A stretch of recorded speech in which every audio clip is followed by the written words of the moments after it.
We're with David again. He is,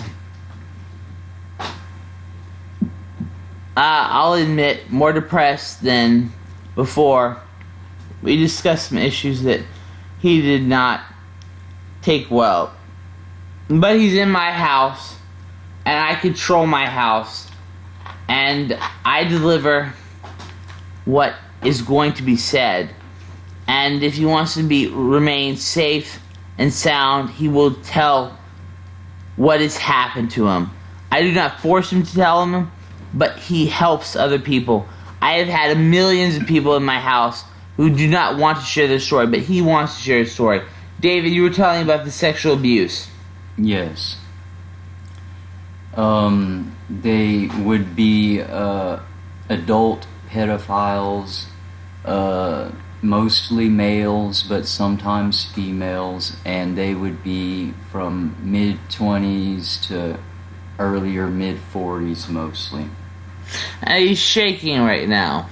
He is shaking. So, they are females and males that abused him. And yet he is straight as a freaking nail. He did not remember getting off. He did not remember any of that stuff. Luckily for him. Thank God it's a repressed memory. All of it's repressed. Repressed memories. He was also in the army. Did you not serve time in Afghanistan? Yes, sir, that is correct. I have. You have served time in Afghanistan. What did you do? You ever shoot at people? Yes, sir, but mostly I have blown people away. You've blown people away. What? You killed people? With explosive ordnance. You killed people with explosive ordnance? Yes, sir. Okay. And does this disturb you? I know it does disturb you because you're shaking like hell. Yes, it does disturb me. And you have, I'm guessing, PTSD, post-traumatic stress disorder. Is that true? Yes, that is my primary diagnosis. That's not your primary diagnosis, but that's one of your diagnoses. You have post-traumatic stress disorder. You have felt that it is your fault for enduring abuse to others that wasn't really your fault. Who sent you to war? For what president? It was President Bush. President Bush. Do you blame President Bush? Yes. Yes. I do. You do? Mm-hmm. Why do you blame President Bush? He was too in love with money. He was too in love with money. Well, that's another topic for another time. But the fact of the matter is, President Bush sent him to war. He endured great suffering. He's still suffering. And he's going to have to go to the hospital soon. I'm sending him to the hospital because he is very distressed. But I wanted to get his story on tape. Is that not true, David? That is true, and I will look forward to making more future stories with you on the air so that I can hopefully help other people. And you want to help other people? Help people learn and understand this illness. Let's talk about your depression. What are you depressed about? I am depressed that my wife divorced me over the PTSD. And that post-traumatic stress disorder. And that she will not allow me to see my 3-year-old son. Okay. Is that all you're depressed about? No, but that is the main thing. That's the main thing. You're depressed about a lot of things, David. You're depressed about a lot of things. I am. I've talked to you. I have clinically evaluated you. And that is the main thing. I will agree. That is the main thing that you are focused on. But I want to kill her sometimes. You want to kill her sometimes. Yes. But you're not going to, because I'm not going to allow you to. If I have to hospitalize you for the rest of your life. You know that, right? I do. He says he does. And the fact of the matter is, David is very, very sick. He's not sick as in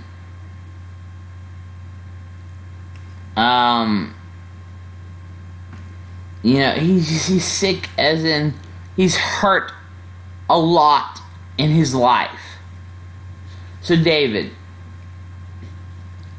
you're depressed about your child. Now tell me, why are you depressed about your child? Because you can't see him? Yes, it's the only child that I have, and it's my only son, my only legacy, and I am not allowed to see my son by law because she has a restraining order against me. Why does she have a restraining order against you? Because I had an intense flashback of being held hostage and tortured in the house, and I started kicking the walls out. You started kicking the walls out. And screaming. And then I went to the neighbor's house and started kicking his walls out too. And the neighbor was there, and I choked him until he was unconscious. Okay, so you had a lot of problems, David, have you not? I have a lot of problems. What makes you think you're going to be successful where I place you? I will not be able to get the drugs and the alcohol that I use to cope with all of the traumatization that swims through my mind before I sleep and before I wake. Really? Yes. So you use drugs and alcohol? Yes, I do. Do you know that, and I haven't discussed this with you, but the majority of people I record on here use drugs and alcohol to escape from pain. That is a common clinical effect that people in desperation use drugs and alcohol to avoid pain. Do you know that? Don't just shake your head. Tell the people on there.